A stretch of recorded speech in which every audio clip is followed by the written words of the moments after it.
आप सभी लोगों का धन्यवाद करता हूँ।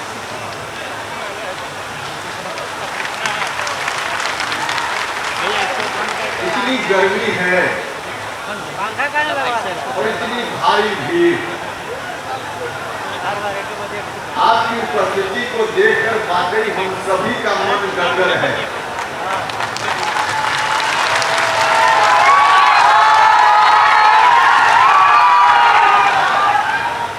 रात से ही लोगों का आना शुरू हो गया था और सबसे पहली खेप आई थी शाहबाद के इलाके से।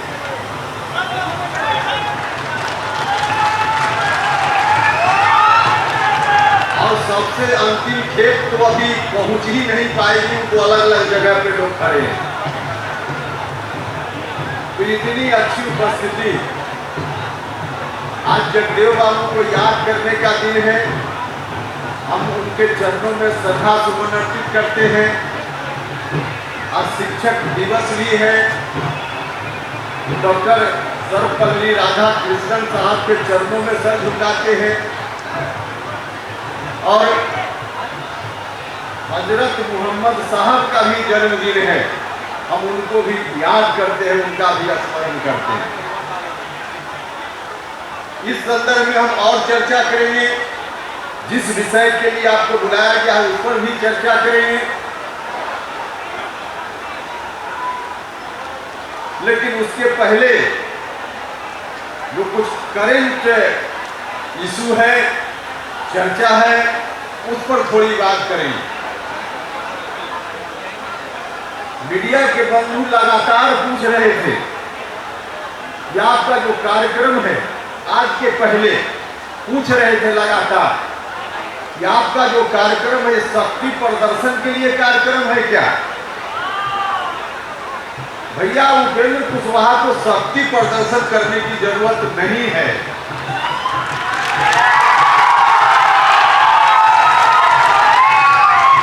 शक्ति प्रदर्शन करने की जरूरत पड़े तो यह मिलर हाई स्कूल, बेली रोड और आर ब्लॉक का इलाका ही नहीं, पूरा पटना गांधी मैदान में कार्यक्रम करके हमारे लोग भर सकते हैं। शक्ति प्रदर्शन करने की कोई आवश्यकता नहीं। उपेंद्र कुशवाहा के साथ जो ताकत खड़ी है, वह ताकत उपेंद्र कुशवाहा राष्ट्रीय लोक मोर्चा के सम्मान में हमेशा तत्पर रहती है। इसलिए आवश्यकता पड़ने पर वही लोग हमारे सम्मान की रक्षा करते हैं, हमको अपने सम्मान की चिंता नहीं करनी पड़ती। और न सिर्फ बिहार बल्कि देश दुनिया के लोगों ने देखा, जब लोकसभा का चुनाव चल रहा था तो काराकाट के लोग जितने चिंतित नहीं थे, अगल बगल के जिलों के लोग चिंतित थे कि काराकाट में क्या हो रहा है। जो कुछ भी काराकाट में हुआ, अगल बगल के लोगों को लगा कि यह तो कहीं न कहीं हमारे सम्मान के साथ खिलवाड़ हो रहा है। बक्सर, धौलपुर, कैमूर, जहानाबाद, पटना, सब जगह के लोगों ने उपेंद्र कुशवाहा के सम्मान की रक्षा स्वयं की। उपेंद्र कुशवाहा को खुद सम्मान की रक्षा नहीं करनी।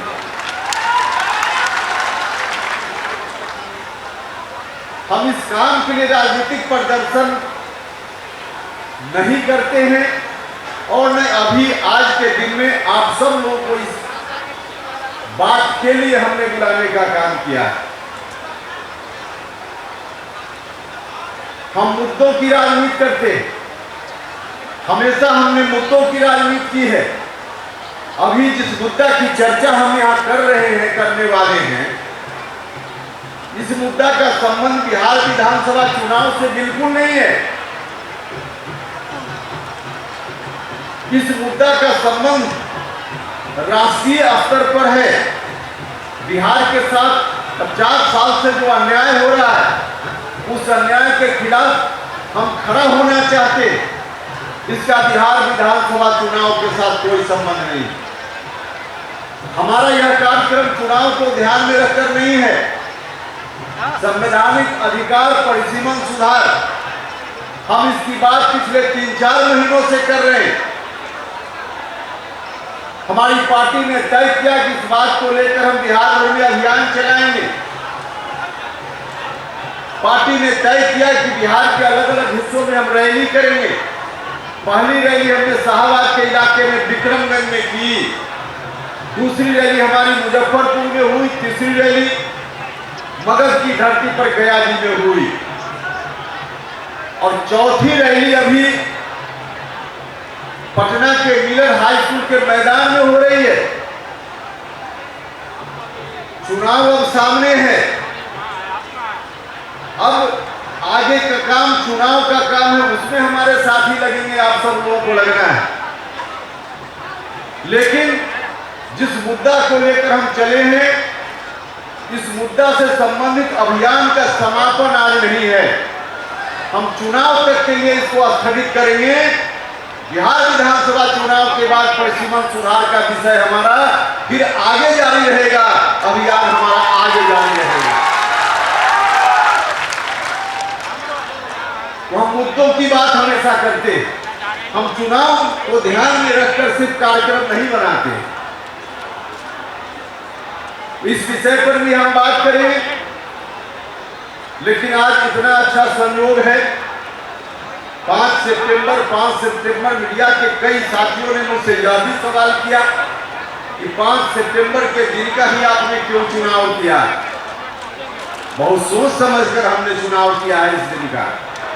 और 5 सितंबर का ऐतिहासिक दिन जब भी उपेंद्र कुशवाहा याद करता है तो उपेंद्र कुशवाहा को प्रेरणा मिलती है, ताकत मिलती है, अंदर से साहस मिलता है। पिछले साल जब राज्यसभा की सदस्यता के लिए मेरा नाम चयनित हुआ तो 5 सितंबर से 5-7 दिन पहले पिछले साल राज्यसभा सचिवालय से मुझको फोन आया कि 4, 5, 6, 7 सितंबर में से कोई एक दिन बताइए आप अपनी सुविधा के अनुसार जिस दिन आप शपथ ग्रहण करेंगे। हमने बिना सोचे कहा कि 5 सितंबर को करेंगे और 5 सितंबर को पिछले साल हमने राज्यसभा सदस्यता के लिए शपथ ग्रहण पार्लियामेंट में लेने का काम किया। 5 सितंबर शहीद जगदेव बाबू की शहादत का दिन, आज हम उनको याद भी करते हैं। हमारी पार्टी विचारधारा की बात करती है। आपको याद होगा, बिहार के लोगों को याद होगा, जब पहली बार पार्टी हमने बनाई थी, राष्ट्रीय लोक मोर्चा गठित की थी, तो पहला कार्यक्रम नमन यात्रा के रूप में हमने किया था। विरासत बचाओ नमन यात्रा उस कार्यक्रम का नाम था। तो हमारी पार्टी जहां एक तरफ विरासत को बचाने बढ़ाने की भी बात करती है, वहीं दूसरी ओर हम विकास और बिहार की समृद्धि कैसे बढ़े इसकी भी बात करते हैं। हमारे लिए विरासत और विकास, और बहुत सरल शब्दों में कहें, लोगों के लिए इज्जत और रोटी दोनों मोर्चा पर हमारी पार्टी काम करती है। तो विरासत को बचाना हमारा धर्म है, हमारी पार्टी की ड्यूटी है। जगदेव बाबू को याद करते हैं तो वह विरासत हमको ध्यान में आता है। इसलिए हमने 5 सितंबर के दिन का चुनाव किया है। जगदेव बाबू ने भी कभी अपने जीवन काल में संघर्ष किया था। जिस तरह से आपके सहयोग से हम भी निरंतर संघर्ष कर रहे हैं, जगदेव बाबू ने संघर्ष किया था। और जगदेव बाबू की बहुत सारे लोगों को शायद नहीं मालूम होगा कि जगदेव बाबू ने अपने छोटे से कार्यकाल में 2 पिछड़ा समाज के व्यक्ति को मुख्यमंत्री बनाने का काम किया। स्वयं चाहते तो मुख्यमंत्री बन सकते थे, लेकिन नहीं, पिछड़ा समाज के 2 व्यक्ति को उन्होंने मुख्यमंत्री बनाने का काम किया। जब सरकार बनी थी, डॉक्टर लोहिया के सपना के हिसाब से, अभियान के हिसाब से गैर कांग्रेसी सरकार देश में पहली बार बनी, बिहार में भी बनी। और उस सरकार में जगदेव बाबू, जननायक कर्पूरी ठाकुर जी, बीपी मंडल जी जैसे लोग शामिल थे।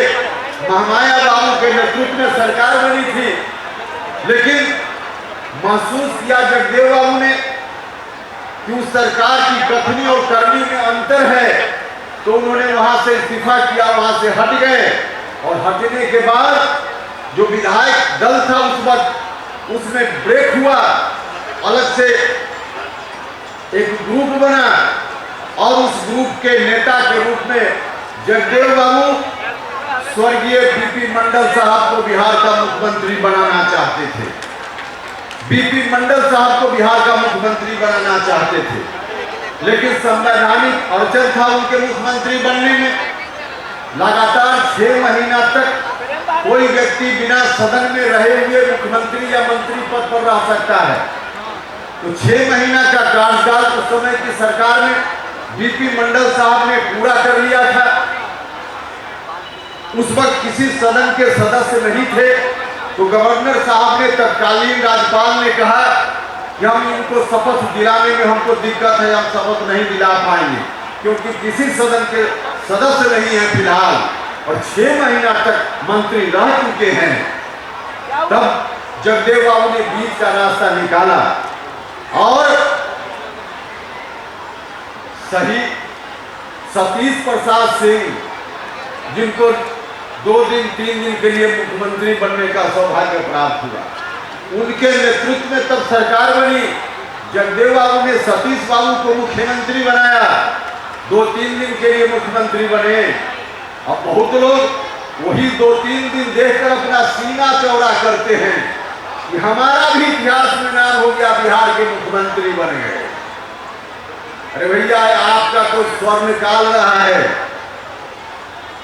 आपकी ख्याति तो शासक के रूप में बिहार क्या देश से बाहर आज जो देश का नक्शा है उससे कई गुना बड़ा हिस्सा में साम्राज्य रहा है, वह शासन रहा है। तो उतने बड़े साम्राज्य की विरासत के लोग हैं और 2 दिन 2.5 दिन मुख्यमंत्री बनने पर गर्व करते हैं। मुझको यह बात बहुत ठीक नहीं लगती। भाई और मित्रों, वह विषय अलग है, लेकिन सतीश बाबू को मुख्यमंत्री बनाने का काम जगदेव बाबू ने किया और फिर जो सरकार बनी उस सरकार के माध्यम से बीपी मंडल साहब को विधान परिषद के सदस्य के रूप में मनोनीत करने की अनुशंसा हुई। राज्यपाल जी ने उनको एमएलसी के रूप में बिहार विधान परिषद के सदस्य के रूप में मनोनीत किया। फिर मुख्यमंत्री के रूप में बीपी मंडल साहब ने ओथ लिया, शपथ ग्रहण किया। तो सतीश बाबू को ही मुख्यमंत्री बनाने वाले, स्वर्गीय बीपी मंडल साहब को मुख्यमंत्री बनाने वाले जगदेव बाबू चाहते तो स्वयं ही मुख्यमंत्री बन सकते, लेकिन विचारधारा को बढ़ाना चाहते थे, विचारधारा को बढ़ाना चाहते थे। उन्होंने अपनी पार्टी बनाई थी, शोषित समाज दल पार्टी बनाई थी। जगदेव बाबू का निधन, अगर जिस तरह से उनकी हत्या हुई उस तरह से उनका निधन नहीं हुआ रहता तो आगे चलकर शोषित समाज दल और मजबूत पार्टी के रूप में उभरता।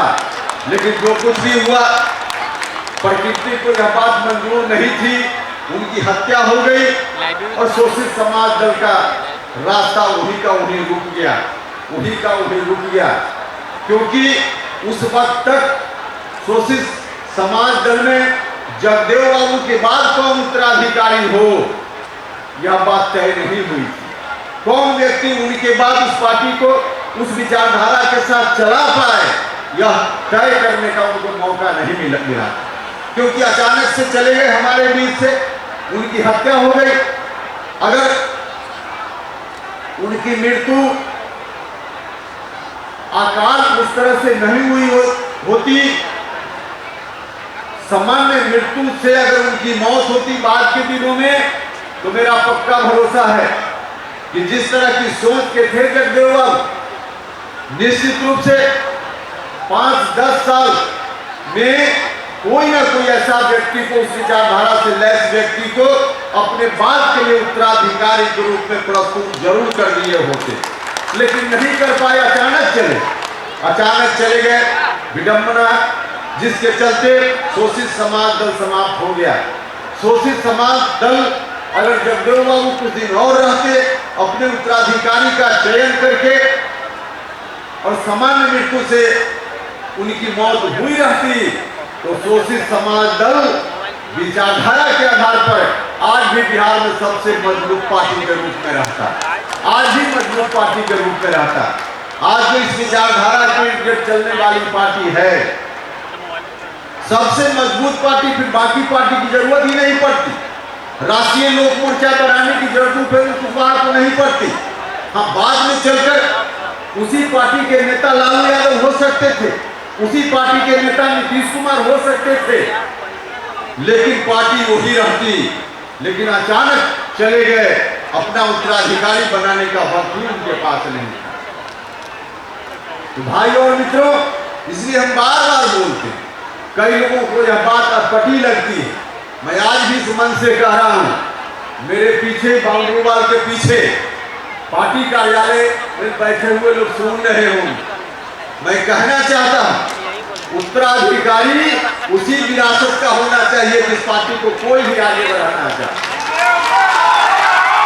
और समय रहते अगर नहीं तय होगा तो शोषित समाज दल जिस रूप में समाप्त हुआ, नुकसान उस रूप में भी हो सकता है।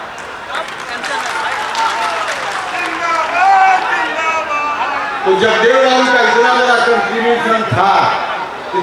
कंट्रीब्यूशन था उनका।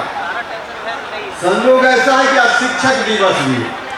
हम जहां एक तरफ विरासत बचाने की बात, बढ़ाने की बात करते हैं, वहां विकास के लिए, गरीब लोगों के जीवन स्तर को ऊंचा उठाने के लिए, समाज में जो विषमता है उस विषमता को समाप्त करने के लिए आर्थिक समृद्धि की भी बात करते हैं। और उसके लिए पहली आवश्यकता है, बिहार में चाहे जिस घर के बच्चे हो, गरीब हो, अमीर हो, जिस जाति के हो, जिस धर्म के हो, सब लोगों को अच्छी शिक्षा प्राप्त करने का अवसर मिले। तो शिक्षा हमारा मूल मुद्दा में शामिल विषय है। तो आज शिक्षक दिवस भी है, तो इस अवसर पे मैं आप सब लोगों को भी शिक्षक दिवस की शुभकामना देता हूँ। लेकिन हम जब शिक्षा की बात करते हैं तो दुनिया के स्तर पर आज शिक्षा की क्या स्थिति है? दुनिया के स्तर पे अब आर्टिफिशियल इंटेलिजेंस का समय आ गया। अब शिक्षण संस्थानों में AI का उपयोग हो रहा है। एक प्राइवेट एजेंसी ने, जो देश से बाहर की एजेंसी है, अभी कुछ दिन पहले रिपोर्ट दी। उस रिपोर्ट के आधार पे दुनिया के जो बड़े देश हैं, जो विकसित देश हैं, उन देशों में 60% के लगभग यूनिवर्सिटीज और कॉलेज AI का उपयोग करते हैं, आर्टिफिशियल इंटेलिजेंस का उपयोग करते हैं। अब तो हम आज शिक्षक दिवस है, लेकिन अब जो आगे आने वाले दिनों में जिसकी शुरुआत हो चुकी है, अब शिक्षक हमारे आपके जैसा कोई व्यक्ति की जगह, मानव की जगह रोबोट शिक्षक का काम करेगा। रोबोट शिक्षक का काम करेगा जो दुनिया भर की जानकारी से लैस होगा और बच्चों को ही शिक्षा देने का काम करना पड़ेगा। हमको उससे टक्कर लेना पड़ेगा, हमको उससे मुकाबला लेना पड़ेगा। और वैसे शिक्षकों को मानव जो आदमी है उसमें इस तरह की गुणवत्ता लाकर उस स्तर का शिक्षक हमको बनाना पड़ेगा, उस स्तर का शिक्षक बनाना पड़ेगा।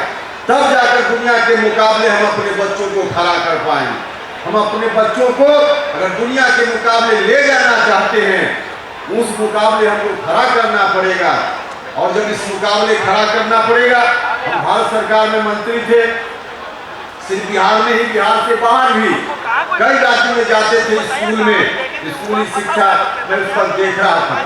विद्यालय में जाते थे, खासकर सरकारी विद्यालय या बहुत सारा प्राइवेट विद्यालय में भी, वहाँ बच्चों से सवाल करते थे कि बताओ कि पढ़ लिख कर क्या सपना है तुम्हारा, क्या बनना चाहते हो? तो आज तक एक बच्चा भी नहीं मिला जिसने यह कहा हो कि पढ़ लिख कर हम शिक्षक बनना चाहते। किसी ने कहा डॉक्टर बनना चाहते, किसी ने कहा इंजीनियर बनना चाहते हैं, किसी ने कहा कि साइंटिस्ट बनना चाहते हैं, किसी ने कहा कि सेना में भर्ती होकर देश के लिए लड़ना चाहते हैं, इत्यादि इत्यादि सब कुछ कहा, लेकिन शिक्षक बनना चाहते हैं किसी ने नहीं कहा। भाइयों और मित्रों, ऐसी स्थिति क्यों है? विकसित राष्ट्र जो दुनिया के हैं वहां ऐसी स्थिति नहीं है। वहां प्राथमिकता होती है बच्चों के लिए कि हम शिक्षक बनेंगे, तो कहीं ना कहीं यह गिरावट आई। यह गिरावट बाद के दिनों में आई है। पहले जितना शिक्षकों का सम्मान था हमारे समाज, सरकारी स्तर पे या समाज के स्तर पे, आज उतना सम्मान नहीं है। तो शिक्षकों की साख को भी लौटाने का काम करना है, लेकिन शिक्षकों की साख लौटाने में सरकार की भी भूमिका होगी। सरकार की भी भूमिका होगी। सरकार की भूमिका के बगैर हम बच्चों को अट्रैक्ट नहीं कर पाएंगे। आज जो बच्चा भी कंपटीशन की तैयारी करता है, चाहे गांव में रहकर हो, पटना में रहकर हो, दिल्ली में रहकर हो, वह सबसे पहले IAS, IPS या BPSC करके अलग अलग राज्यों के सर्विस कमीशन में बैठ करके और प्रशासनिक सेवाओं में जाना चाहता है। प्रशासनिक सेवाओं में जाना उसकी प्राथमिकता होती है। डॉक्टर बनना चाहता है, इंजीनियर बनना चाहता है, इत्यादि बनना चाहता है, और नहीं कुछ मिला अंत में, किसी भी कंपटीशन में नहीं जा पाया, तब अंत में आकर के वह शिक्षक पात्रता परीक्षा देता है, नेट देता है, टेट देता है, SCT देता है, CTET देता है, और सभी जगह से नाउम्मीद होकर जो बच जाता है वही गांव में या शहर के सरकारी स्कूल के शिक्षक बनते हैं, वही शिक्षक बनते हैं। भाइयों और मित्रों, इस स्थिति में बदलाव लाना पड़ेगा। शिक्षक का जो पोस्ट है उसमें भी उसी तरह का आकर्षण देना पड़ेगा जो आकर्षण बाकी जगह है। विभिन्न राज्यों की सरकारों का दायित्व है, हम सिर्फ बिहार के बारे में नहीं कह रहे, देश के विभिन्न राज्य के सरकारों का दायित्व है और केंद्र सरकार का दायित्व है कि ऐसा इंतजाम हो, शिक्षकों के पदों के प्रति ऐसा आकर्षण, जो काम सरकार के जिम्मे है उस काम को करते हुए करे, ताकि कोई बच्चा बाकी चीज बनने के पहले शिक्षक बनने के लिए तैयार हो, वह कहे हम शिक्षक बनना चाहते हैं, गर्व से कहे कि हम शिक्षक बनना चाहते हैं। यह काम भी जहां तक हमारी ताकत है, राष्ट्रीय लोक मोर्चा की ताकत है, हम इस बात को लेकर भी चल रहे हैं, हम इस बात को लेकर भी चल रहे हैं। और आगे आने वाले दिनों में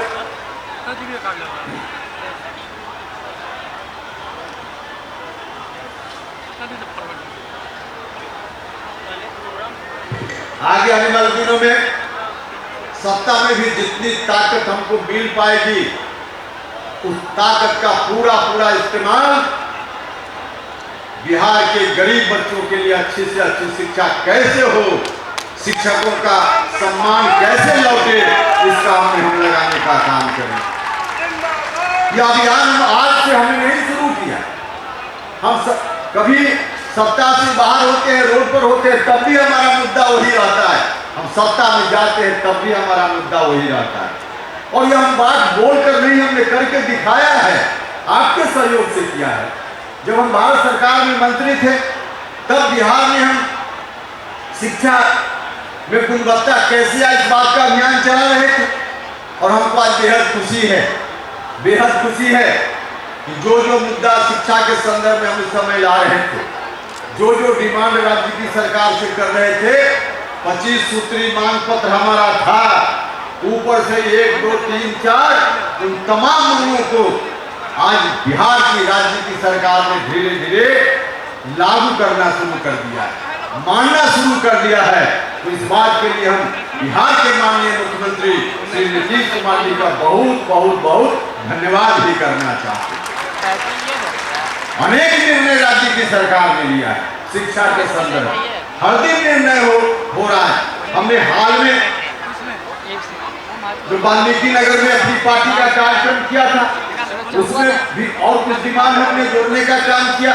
छात्रों के लिए, नौजवानों के लिए हमने कहा जो स्टूडेंट को लोन मिलता है, स्टूडेंट क्रेडिट कार्ड, अब फीस सब जगह बढ़ गई है, अलग अलग संस्थाओं में, और 4 लाख रुपया है लोन, इसको बढ़ाया जाना चाहिए। हमने डिमांड किया था। मुझको खुशी है कि राज्य की सरकार ने हमारी मांगों के अनुकूल 4 लाख को बढ़ा करके 10 लाख करने का काम किया है। तो इस बात के लिए भी हम मुख्यमंत्री जी का धन्यवाद करना चाहते हैं। हम वहां उस समय वाल्मीकि नगर में हम लोगों ने और भी बहुत सारा डिमांड किया था, लेकिन उसमें एक यह भी था, जो नौजवान हैं बिहार के,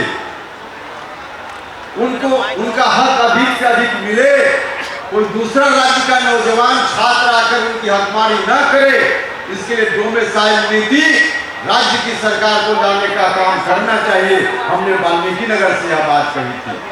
बार बार हमने कहा कि बिहार के नौजवानों के साथ इनजस्टिस हो रहा, शिक्षकों के रूप में जो बहाली हो रही, दूसरे राज्य के बच्चे आकर यहाँ नौकरी पा रहे और हमारे बच्चे नौकरी से वंचित हो रहे। हमने बार बार कहा, लेकिन असर हुआ, राज्य की सरकार पर सकारात्मक असर हुआ और मुख्यमंत्री जी ने निर्णय ले लिया कुछ दिन पहले कि बिहार में डोमिसाइल नीति लागू होगी और बिहार के बच्चों की हकमारी नहीं होगी। हम निरंतर इस काम को करते हैं। हमारे लिए नौजवानों की समस्याओं का हल कैसे निकले, अच्छी से अच्छी शिक्षा उनको कैसे मिले ताकि दुनिया के नौजवानों के मुकाबले खड़ा हो पाए, यह भी हमारी चिंता का विषय है। हम आज देख रहे हैं कि भारत सरकार के सहयोग से, हमारे प्रधानमंत्री जी के सहयोग से, मुख्यमंत्री जी के सहयोग से निश्चित रूप से नौजवानों को अवसर मिल रहा है, अवसर मिल रहा है। नरेंद्र मोदी जी के प्रधानमंत्री बनने के पहले स्टार्टअप शब्द शायद ही किसी ने सुना होगा। जो लोग उस महकमा के होंगे, उस सेक्टर के होंगे, वही लोग जानते होंगे, लेकिन आम आदमी स्टार्टअप शब्द कभी नहीं सुना होगा। लेकिन स्टार्टअप प्रधानमंत्री जी ने उसको अपने एजेंडा में शामिल किया, केंद्र सरकार के एजेंडा में शामिल किया और नौजवान अब स्टार्टअप की ओर जा रहे हैं। न सिर्फ देश के नौजवान, बिहार के नौजवान भी, लगभग 5000 बिहार के यूथ आज स्टार्टअप तक पहुंच गए हैं, स्टार्टअप में लग गए हैं। देश के जो दूसरे राज्य हैं उनके मुकाबले हम पीछे हैं, यह बात ठीक है, लेकिन हमारा नौजवान भी वहां तक जा रहा है, यूथ जा रहा है। तो हमारे यहाँ जो नौजवान हैं उनके अंदर कोई मेरिट की कमी नहीं, उनके अंदर क्षमता का अभाव नहीं है। उनको भी मौका मिले तो स्वर्ग में सीढ़ी लगाने का काम बिहार का नौजवान कर सकता है। तो यह मौका धीरे धीरे मिल रहा है। जहां तक हमारी ताकत, हमारी पार्टी की ताकत आगे आने वाले दिनों में सत्ता में रहेगी, हम उस ताकत का इस्तेमाल बिहार के नौजवानों के हक को दिलाने में भी पूरा इस्तेमाल करने का काम करेंगे। तो भाइयों और मित्रों, हमारी पार्टी का तो नारा ही है, जय किसान जय नौजवान। हम किसानों की भी बात करते हैं, नौजवानों की भी बात करते हैं। हम जब सामाजिक न्याय की बात करते हैं, जगदेव बाबू को याद कर रहे हैं, सामाजिक न्याय की सबसे मुखर आवाज उस समय जगदेव बाबू थे। सामाजिक न्याय की सबसे मुखर आवाज उस समय जगदेव बाबू थे। तो सामाजिक न्याय की जब हम बात करते हैं तो समाज में जो वंचित लोग हैं, चाहे जिस जाति के हो, जिस धर्म के हों, हम सब की बात करते हैं, सबके बीच समानता लाने की बात करते हैं। हम किसानों की समृद्धि की बात करते हैं, महिलाओं के सम्मान और सशक्तिकरण की भी बात करते हैं। तो हर तरह से हमारा एजेंडा, हर तरह से हम मुद्दों की बात करते हैं। भाइयों और मित्रों, इसलिए आगे आने वाले दिनों में इस विषय को लेकर हमको आगे बढ़ते रहना है। आपका साथ चाहिए, सहयोग चाहिए। आज जो विषय है, इस विषय पर भी हम चर्चा करेंगे, लेकिन उसके पहले, क्योंकि हम विरासत की बात बार बार कर रहे हैं, जगदेव बाबू का नाम बार बार ले रहे हैं, भाइयों और मित्रों, उस विरासत को आगे बढ़ाने में बड़ी भूमिका थी। बिहार में जो एक शासन चलता था, सम्राट अशोक का नाम दुनिया भर के लोग आज लेते हैं। हमारी प्रतिष्ठा न सिर्फ बिहार की प्रतिष्ठा बल्कि हिंदुस्तान की प्रतिष्ठा, भारत की प्रतिष्ठा अगर दुनिया भर में है तो उसमें सम्राट अशोक के कारण भी आज भी वह प्रतिष्ठा की चर्चा होती है। जब हम उन दिनों को याद करते हैं, हम उन दिनों को याद करते हैं,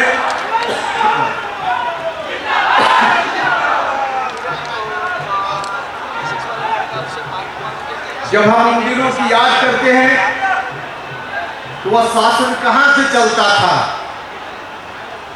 वह साम्राज्य कहां से चलता था।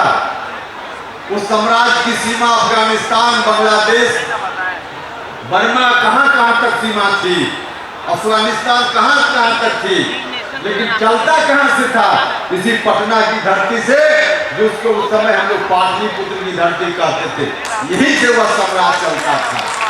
हम जब उसको याद करते हैं तो न सिर्फ महापुरुषों की जयंती पर, उनकी पुण्यतिथि पर हम याद करें, बल्कि ऐसी स्थिति बने कि रोज हम उनको याद करें, बिना याद किए हुए उनको हम याद करते रहें, अनजाने याद करते रहें, इसकी जरूरत है। और इसी के लिए हमने बार बार कहा है कि पटना का नाम जिस तरह से कलकत्ता का नाम कोलकाता हो सकता है, बंबई का नाम मुंबई हो सकता है, मद्रास का नाम चेन्नई हो सकता है, तो क्या पटना का नाम पाटलिपुत्रा नहीं हो सकता है? तो पटना का नाम पाटलिपुत्रा हो, यह भी हमारी मांग। हम पहले से इस मांग को उठाते रहे हैं, पहले से उठाते रहे हैं। आगे आने वाले दिनों में आज भी हम आग्रह करते हैं इस मंच से, राज्य की सरकार से, राज्य की सरकार पटना का नाम पाटलिपुत्र करने का प्रस्ताव अविलंब ले भारत सरकार को भेजे। आवश्यकता अनुसार भारत सरकार कार्रवाई करेगी, फिर हम लोग वहां भी देखेंगे। लेकिन राज्य की सरकार के दिन में जितना काम है राज्य की सरकार करे। हम फिर दोहराएंगे कि आगे आने वाले दिनों में जितनी ताकत आप दीजिएगा, बिहार के लोग देंगे, तो इस मांग को पूरा कराने की दिशा में भी उस ताकत का इस्तेमाल करने का काम हमारी पार्टी करेगी। तो ऐसे तमाम मुद्दों की हम बात करते हैं। कुल मिला जुलाकर उपेंद्र कुशवाहा पद नहीं परिवर्तन की बात करता है। हम पद की चिंता नहीं, परिवर्तन की चिंता करते हैं, हम बदलाव की चिंता करते हैं। वंचित समाज के लोगों को न्याय कैसे मिले, हम इसकी चिंता करते हैं। समाज के सभी वर्ग के लोग जो वंचित हैं, चाहे महादलित भाई हो, दलित भाई हो, अति पिछड़ा भाई हो, पिछड़ा भाई हो, अल्पसंख्यक समाज के लोग हों या सामान्य जाति के लोग हों, हम सब की बात करते हैं। जो भी वंचित है, जिसके साथ भी अन्याय हो रहा है, उस अन्याय के खात्मा की हम बात करते हैं, उसको समाप्त करके हम एक नया समाज बनाने की बात करते हैं। जगदेव बाबू के सपना के अनुकूल का समाज, जननायक कर्पूरी ठाकुर जी के सपना के अनुकूल का समाज, और उसे थोड़ा पीछे चले जाइए तो भगवान बुद्ध के सपना के अनुकूल, ज्योतिबा फूले के सपना के अनुकूल, डॉक्टर अंबेडकर के सपना के अनुकूल, सबको समाहित करके जो विरासत बनती है आज की तारीख में, उसके अनुकूल बिहार के समाज का निर्माण हमारी पार्टी करना चाहती है। इसलिए हम आपसे ताकत चाहते हैं। आज परिसीमन हमारा विषय है। मीडिया के लोग कहते रहते हैं, कई मीडिया के लोगों ने कुछ दिन पहले मुझसे कहा कि परिसीमन को बिहार विधानसभा चुनाव में आप मुद्दा बनाएंगे क्या? लोग कहते हैं कि चुनाव है इसलिए आप परिसीमन को मुद्दा के रूप में उठा रहे। हमने कहा कि भैया बिहार विधानसभा से क्या रिश्ता है उसका, चुनाव से क्या संबंध है उसका? तो मुद्दा क्योंकि राज्य के हित का मुद्दा इसलिए हम उठा रहे हैं। और जैसा कि हमने कहा कि चुनाव के बाद भी हमारा अभियान जारी रहेगा, तो परिसीमन बहुत आवश्यक है।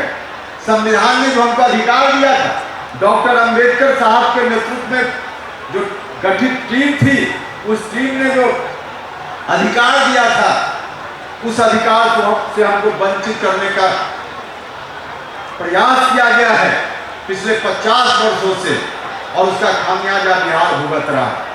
संविधान में व्यवस्था है, आजादी के समय जो संविधान हमको मिला, उस संविधान में यह बात लिखी हुई है कि प्रत्येक 10 साल पर देश में जनगणना होगी, और जनगणना में जो आंकड़ा आवेगा जनसंख्या के बारे में, उस आंकड़ा के आधार पर देश में चाहे संसद में सीटों की संख्या हो या राज्य की विधानसभाओं में सीटों की संख्या हो, उस जनसंख्या के आंकड़ा के आधार पर सीटों की संख्या प्रत्येक 10 साल की जनगणना के बाद तय की जाएगी। यह बात संविधान में लिखी हुई है, और संविधान की व्यवस्था के हिसाब से पहली बार आजादी के बाद 1951 में जनगणना हुई, उसके बाद परिसीमन हुआ, सीटों की संख्या बढ़ी लोकसभा में भी।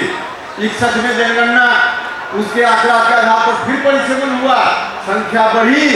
1971 में जनगणना हुई, उसके आधार पर फिर परिसीमन हुआ, फिर संख्या बढ़ी। लेकिन 71 के बाद जब आपातकाल का दौर था, आज वोटर अधिकार क्या क्या करके राहुल गांधी जी यात्रा करके चले गए हैं। 1976 में कांग्रेस ने जब आपातकाल लागू किया था, आपातकाल की समाप्ति के बाद उस वक्त जो सरकार आई, उसने तमाम उस तरह के मुद्दों को बदलने का काम किया जो आपातकाल में बिहार के ऊपर, देश के ऊपर थोपने का काम कांग्रेस की सरकार ने, कांग्रेस के लोगों ने किया था। लेकिन उसका एक अवशेष अभी भी बचा हुआ। उसी समय 1976 में संविधान में परिवर्तन हुआ, जिस परिवर्तन के हिसाब से यह कहा गया कि अगले 25 साल तक परिसीमन का काम जनसंख्या के आधार पर नहीं होगा, मतलब परिसीमन को रोक दिया गया। 25 साल तक एक बार 76 में, उसके बाद फिर जब 25 साल पूरा होने वाला था तो फिर अगला 25 साल, 50 साल, 1976 से 50 साल, अब 50 साल की सीमा अब 26 में पूरी होने वाली है, पूरी होने वाली है। और फिर से परिसीमन का रास्ता संविधान के हिसाब से खुलने वाला है, खुलने वाला है। लेकिन हमको सचेत रहना है, हमको भरोसा है, हमारे प्रधानमंत्री जी के ऊपर पूरा हमको भरोसा है कि प्रधानमंत्री जी निश्चित रूप से 50 वर्षों से बिहार और बिहार के अगल बगल के जो राज्य हैं, परिसीमन को लेकर इनके खिलाफ जो अन्याय हो रहा है, इस अन्याय को रोकने का काम निश्चित रूप से हमारे प्रधानमंत्री जी करेंगे। लेकिन इसी बीच साउथ के जो कुछ राज्य हैं, उन लोगों ने परिसीमन आगे न हो, परिसीमन का काम आगे भी रुका रहे, इस बात के लिए एक मोर्चा बना लिया है, एक प्लेटफॉर्म बना लिया है। और चाहे पार्लियामेंट के अंदर हो या पार्लियामेंट के बाहर लगातार परिसीमन के खिलाफ लोग अभियान चला रहे हैं। तो मुझको लगा कि परिसीमन के खिलाफ मुखर होने वाले लोगों ने अपना प्लेटफॉर्म बना लिया है। अगर हम लोग चुप रह जाएंगे, बिहार चुप रह जाएगा। बिहार क्योंकि तमाम तरह के जो परिवर्तन इतिहास में हुए हैं, उसका वाहक मुख्य रूप से बिहार रहा है। इसलिए हमको लगा कि बिहार से इस आवाज को बुलंद करना चाहिए। और जो लोग भी चाहते हैं कि परिसीमन हम आगे नहीं होने देंगे, उनको मुंह तोड़ जवाब देने का काम करते हुए परिसीमन का रास्ता आगे निकले, इस बात के लिए हम चाहते हैं वातावरण बने। इसलिए हमने कार्यक्रम अपने हाथ में लेने का काम किया। तो संविधान की व्यवस्था के हिसाब से अगर जनगणना के आधार पे परिसीमन का काम निरंतर जारी रहता, तो पिछली जनगणना का जो रिपोर्ट है, सबसे लेटेस्ट रिपोर्ट अभी वही है। 2011, 2021 में जनगणना होनी थी, कोरोना के कारण विलंब हुआ है। लेकिन 2011 में जो जनगणना हुई, उसकी जो रिपोर्ट है, उस रिपोर्ट के आधार पर अगर परिसीमन होता तो हमारे बिहार में 40 लोकसभा क्षेत्र जो अभी वर्तमान में है, इसकी जगह कम से कम 60 लोकसभा क्षेत्रों की संख्या होती। 60 हमारे बिहार के किसी भी पार्टी के लोग हों, जाकर संसद में, लोकसभा में सिर्फ 40 लोग अभी जाकर बिहार के हक की बात करते हैं। परिसीमन अगर हुआ रहता, जो पुरानी व्यवस्था संविधान में थी उसके अनुसार, तो अभी कम से कम 60 लोग एमपी बनकर लोकसभा में हमारे बिहार के होते और बिहार के हक की बात वहां करते। तो जहां 60 लोग होते, 40 लोग कर रहे हैं। योजना भी कई उस तरह की बनती है सरकारों के द्वारा, जितना लोकसभा क्षेत्र उस तरह से योजना, तो कम लोकसभा क्षेत्र तो कम योजना का लाभ, कम योजना का लाभ। यह अन्याय हो रहा है पिछले 50 वर्षों से। इस अन्याय को रोकना है कि नहीं रोकना है? इस अन्याय को रोकना है तो इस आवाज को और बुलंद करने का काम करना है, इस आवाज को और बुलंद करने का काम करना चाहिए। भाई और मित्रों, इसीलिए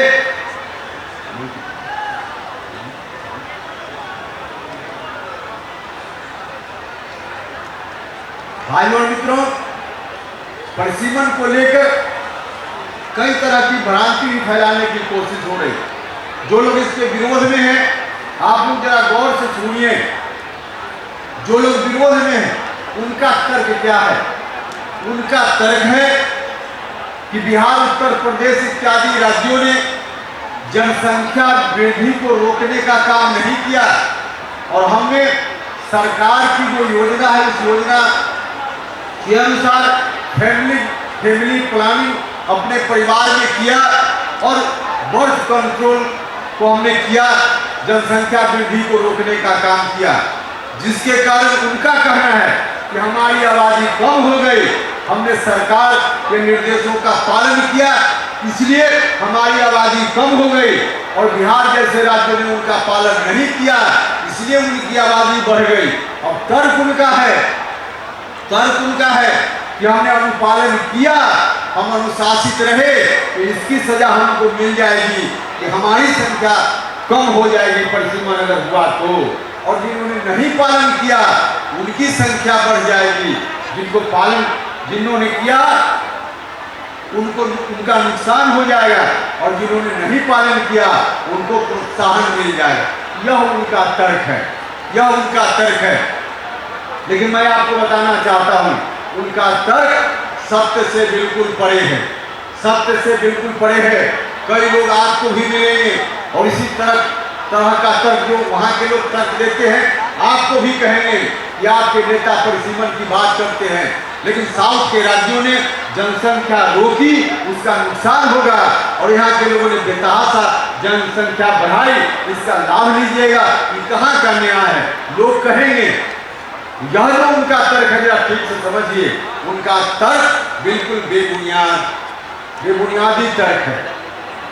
भाइयों और मित्रों, उनकी जनसंख्या जब से देश में जनगणना का काम शुरू हुआ, आज़ादी के पहले का 150 साल, 1881 में पहली बार तत्कालीन भारत की सरकार ने जनगणना कराने का काम शुरू किया था। तब से जनगणना आज़ादी के समय तक लगभग 150 साल में जो जनगणना की रिपोर्ट है, उस रिपोर्ट के हिसाब से तब हमारी आबादी, बिहार और बिहार के अगल बगल के राज्यों की आबादी उस पर घट रही थी, बढ़ नहीं रही थी, घट रही थी। उनकी आबादी तब बढ़ रही थी। जो लोग आज कह रहे हैं कि हमने आबादी को कंट्रोल किया है, तो 150 वर्षों में उनकी आबादी बढ़ रही थी, लगातार बढ़ रही थी। 51 तक बढ़ा, 61 तक उनकी आबादी उनकी बढ़ी और 71 में मामूली कमी आई। तो लगातार 150 साल से आबादी आप बढ़ा रहे थे। अगर लोगों के चाहने से ही आबादी बढ़ने का मामला है, जैसा लोग तर्क देते हैं दक्षिण के लोग, तो जब उनकी आबादी बढ़ रही थी तो 51 में उसका लाभ लिया, 61 में उनकी आबादी बढ़ रही थी तो उसका लाभ लिया, 71 में भी लाभ लिया और 61 हमारी आबादी उस वक्त नहीं बढ़ी जब देश गुलाम था। सबसे ज्यादा अंग्रेजों के शोषण के हम शिकार हुए। हर तरह से हमारे साथ जो दुर्व्यवहार हुआ, हम जो शिकार हुए, शोषण के शिकार हुए, हमारे यहाँ विकास की गाड़ी अवरुद्ध हो गई। हम शिक्षा के क्षेत्र में पिछड़ गए, वहाँ विकास की गाड़ी आगे बढ़ते रही। वहाँ जो विकास का काम अभी भी ज्यादा देख रहे हैं, उसके पीछे भी ऐतिहासिक कारण है।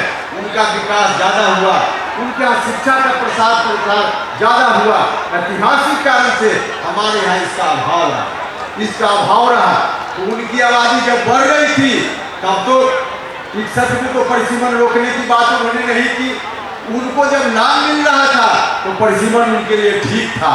71 में जब लाभ मिला तो परिसीमन ठीक था और शुरुआती दौर में हमारी आबादी कम थी। जब अब हमारी आबादी बढ़ रही है तो अब कहें कि नहीं, अब तो भोज बंद हो जाए। मतलब कि जब पंगत में बैठकर वहाँ के लोग भोजन कर रहे थे तब तो पंगत जारी रहे, उनकी भी कोशिश थी। जब उनका पेट भर गया, जब हमारी बारी खाने की आई तो कहते हैं कि अब पंगत बंद कर दो, अब भोज ही बंद हो जाएगा। भाई और मित्रों, ये आबादी वाला जो तर्क है वो उनका गलत तर्क है। शुरुआत में उनकी आबादी बढ़ी, अब हमारी आबादी बढ़ रही है। उनको लाभ पहले मिला, अब हमको लाभ मिलना चाहिए। और जहाँ तक सरकारी उपाय से आबादी के नियंत्रण की बात है, यह भी उस रूप में नहीं है जिस इस रूप में सामान्य तौर पे उसका अर्थ लगाया जा। कोई भी व्यक्ति, कभी भी कोई माता पिता अपने बच्चा को यह सोचकर जन्म नहीं देता है कि हमारा बच्चा जन्म लेगा तो हमारे राज्य की आबादी बढ़ेगी और परिसीमन में लोकसभा क्षेत्र की संख्या बढ़ेगी। यह सोचकर कोई अपने बच्चों को जन्म नहीं देता। यह बात ठीक है कि जनसंख्या वृद्धि को रोकने का काम करना चाहिए। जनसंख्या वृद्धि एक बड़ी समस्या है, संसाधन सीमित है, जनसंख्या बेतहाशा बढ़ रही है, इसको रोकने का काम करना चाहिए। लेकिन यह सरकारी उपाय से नहीं रुक सकता है, यह सोच से। आदमी के अंदर अगर सोच होगी 4 बच्चे होंगे तो पढ़ाई लिखाई में दिक्कत होगी, 2 बच्चे होंगे तो पढ़ाई लिखाई में आसानी होगी, कम बच्चा होगा तो विकास परिवार का ज्यादा होगा, ज्यादा बच्चा होगा तो परिवार का विकास कम होगा। यह सोच जब उसके अंदर आएगी तब जाकर वह सरकारी उपायों का भी उपाय करेगा। सोच नहीं आएगी तो सरकार के करने से यह काम कतई नहीं होने वाला है। दक्षिण में उनके अंदर सोच पहले आई क्योंकि लोग शिक्षित हुए, उनको अवसर मिला। हमारे यहाँ अब लोग शिक्षित हो रहे हैं, नहीं शिक्षित लोग थे, गरीब लोग, गांव में शिक्षा नहीं थी जहाँ, और आज भी जहाँ नहीं है वहाँ किसी परिवार में चले जाइए और पूछिए कि बच्चों की संख्या बढ़ रही है, वो कहेगा कि इससे क्या दिक्कत है, यह तो भगवान की देन है। 2 बच्चा है तो मजदूरी 400 रुपया रोज कमा कर लाता है, 3 बच्चा होगा तो 600 रुपया कमाएगा। उनकी सोच यही तक है क्योंकि विकास के रास्ते में पीछे हैं, शिक्षा उनको नहीं मिल पाई है। शिक्षित होंगे, विकास में आगे बढ़ेंगे, उनको भी इसकी आवश्यकता महसूस होगी, तब जाकर उनको जैसे शिक्षा पहले मिली, उनके दिमाग में यह बात पहले आई, हमारे यहाँ लोगों को शिक्षा मिलेगी, विकास के रास्ते पर आगे बढ़ेंगे, तो हमारे यहाँ के लोगों के मन में भी यह बात आएगी कि हमको अब जनसंख्या नहीं बढ़ाने का काम करना है। तो यह सोच व्यक्तिगत स्तर पर उत्पन्न कैसे हो, इसका वातावरण बनाना पड़ेगा। इसके लिए सरकार को इंतजाम करना पड़ेगा, इसके लिए सरकार को सोचना पड़ेगा, वरना सीधे कार्यक्रम देने से जनसंख्या नहीं रुकेगी। यही कारण है कि हमारे यहाँ जनसंख्या अब तक ठीक से नहीं रुक पाई। लेकिन शिक्षा बढ़ने से कैसे जनसंख्या रुकती है? एक सर्वे बार बार माननीय मुख्यमंत्री जी बोलते हैं, एक सर्वे बिहार में है, एक अध्ययन है, उस अध्ययन के हिसाब से कोई अशिक्षित महिला मां बनती है और कोई मैट्रिक पास महिला मां बनती है, बच्चा जन्म देने का रेट, जो मैट्रिक पास महिला है उनके यहाँ बच्चा को जन्म देने का रेट कम हो जाता है। अशिक्षित महिला नहीं सोचती, मैट्रिक पास कर जाती है, मां बनती है तो सोचती है कि हमारा बच्चा कम होना चाहिए, तो संख्या कम हो रही है। सर्वे है कि मैट्रिक पास लड़की जब मां बन रही है तो उनके यहाँ जन्म दर कम हो रहा है। इंटर पास कर जाती है उनके यहाँ और थोड़ा रुक जा रहा है। तो जैसे जैसे शिक्षा का प्रचार प्रसार हो रहा है, विशेषकर महिलाओं में प्रचार प्रसार हो रहा है, वैसे उन शिक्षाओं में हम भी प्रगति कर रहे हैं, हम भी आगे बढ़ रहे हैं। तो इतिहास में जो गड़बड़ी हुई है उस गड़बड़ी के चलते हमको सजा नहीं मिलनी चाहिए। आगे ऑटोमेटिक जो शिक्षा आ रही है तो जनसंख्या हमारी रुकेगी।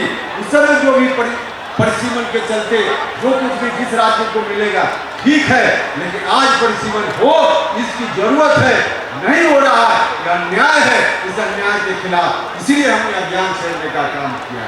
तो आप सब लोगों से बार बार आग्रह है कि सब लोग मिलकर इस काम में आगे बढ़िए।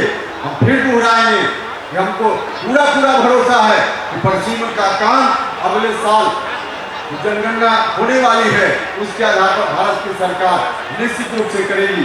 भारत सरकार खासकर हमारे प्रधानमंत्री जी के ऊपर भरोसा है।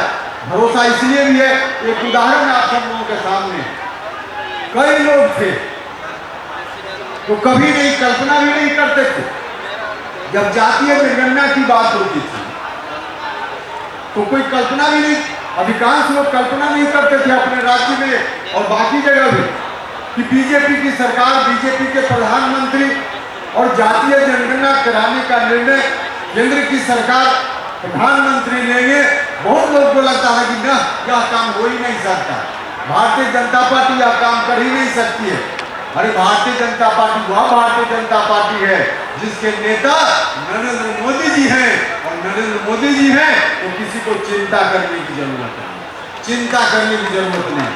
जिन लोगों ने कल्पना की थी, जो लोग कुछ भी आशंका व्यक्त कर रहे थे, उनको मुक्ति खानी पड़ी होगी जब भारत की सरकार ने जातीय जनगणना कराने का हमारे प्रधानमंत्री जी ने निर्णय लिया तो सब लोगों की आंखें खुल गई कि भारत की सरकार, हमारे प्रधानमंत्री जी सामाजिक न्याय के लिए हर आवश्यक काम कर सकते हैं, कोई शंका करने की जरूरत नहीं है।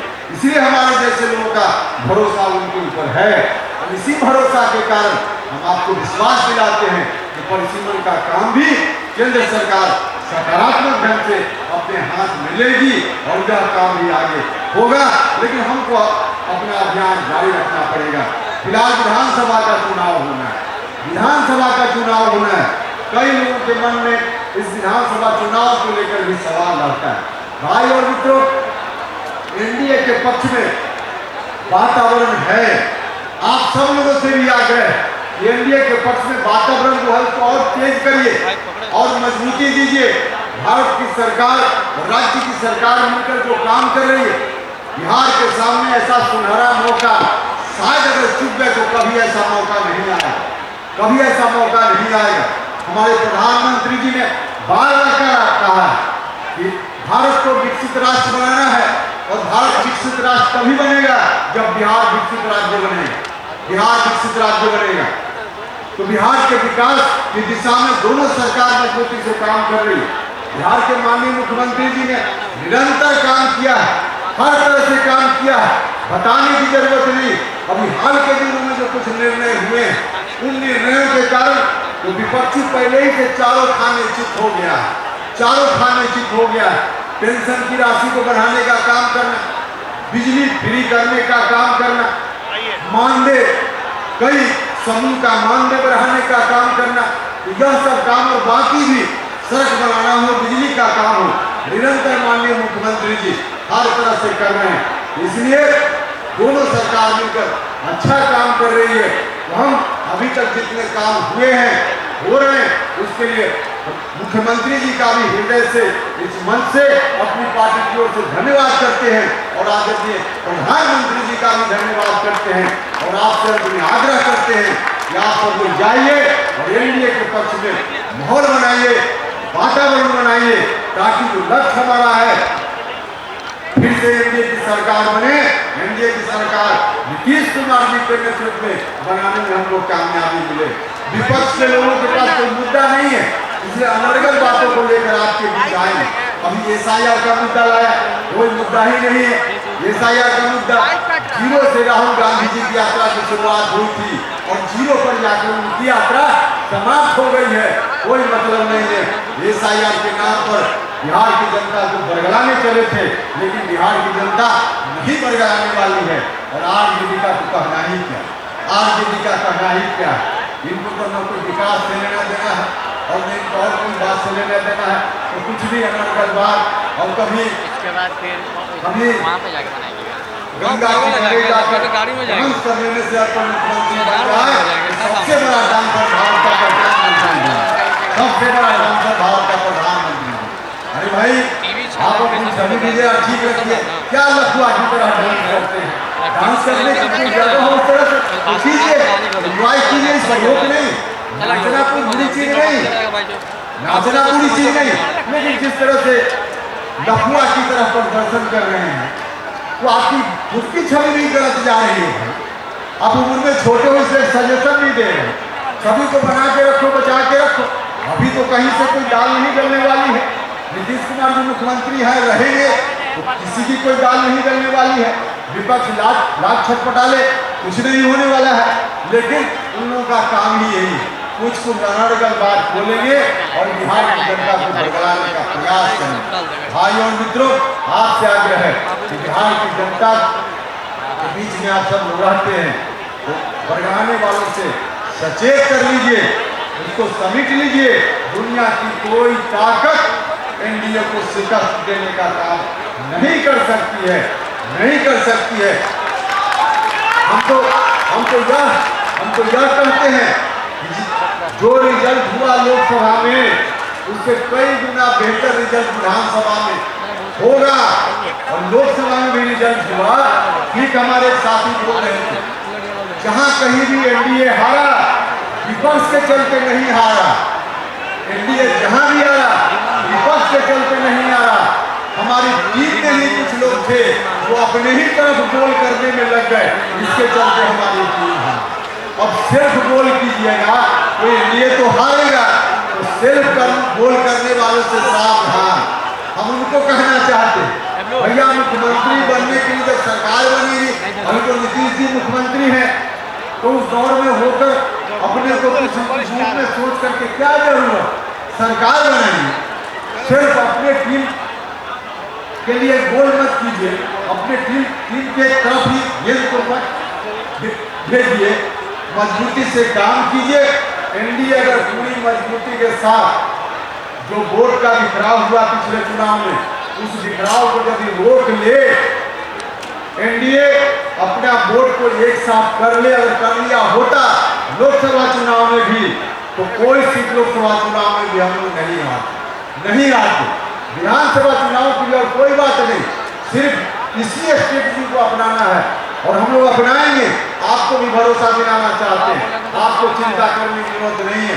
राष्ट्रीय लोक मोर्चा एक मजबूत पार्टनर के रूप में, सीटों की संख्या कम होना ज्यादा होना हमारा विषय नहीं है, लेकिन एक मजबूत पार्टनर के रूप में एनडीए में देश के स्तर पे नरेंद्र मोदी जी के नेतृत्व में और बिहार के स्तर पर मुख्यमंत्री नीतीश कुमार जी के नेतृत्व में राष्ट्रीय लोक मोर्चा खड़ा है। हम सब लोग मिलकर एनडीए के बीच में, हम सब लोग मिलकर जो पुरानी गलती हुई है उससे सबक लेकर इस बार स्ट्रेटजी इतनी मजबूत बनाएंगे, इतनी अच्छी रणनीति बनाएंगे कि कहीं से विपक्ष की कोई दाल नहीं गलेगी, लोग देखते रह जाएंगे और एनडीए 225 के लक्ष्य को जरूर प्राप्त करेगा। हम आपको भरोसा दिलाना चाहते हैं। आइए आप सब लोग मिलकर इस काम में सहयोग कीजिए, इन मुद्दों को लेकर जाइए, जनता के बीच में जाइए। और चुनाव की घोषणा अब तो कुछ दिनों के बाद ही होने वाली, चुनाव की घोषणा होने वाली, चुनाव की घोषणा होगी। पूरे तौर पे हमारी पार्टी भी तैयार है, पूरे तौर पे जब 3 बजे हम लोग मैदान में कूदने के लिए अब तैयार है, हमारी पार्टी तैयार है। तो सब लोग उसी मोड में रहिए और जहां से जिस पार्टी का भी एनडीए गठबंधन में उम्मीदवार हो, किसी जात का हो, किसी धर्म का हो, सिर्फ एनडीए देखिए और एनडीए में जिस पार्टी का उम्मीदवार हो उसका चुनाव चिन्ह देखिए और उसको देख करके आप सब लोग मतदान कीजिए, मतदान करवाइए, ताकि हमारे प्रधानमंत्री जी नरेंद्र मोदी जी का हाथ मजबूत हो पाए, हमारे मुख्यमंत्री जी का हाथ मजबूत हो पाए, एनडीए के घटक दल के जो दूसरे नेता हैं सबका हाथ मजबूत हो पाए और उन लोगों के हाथ की मजबूती का मतलब उपेंद्र कुशवाहा का भी हाथ मजबूत हो पाए। यही आग्रह आप सब लोगों से है।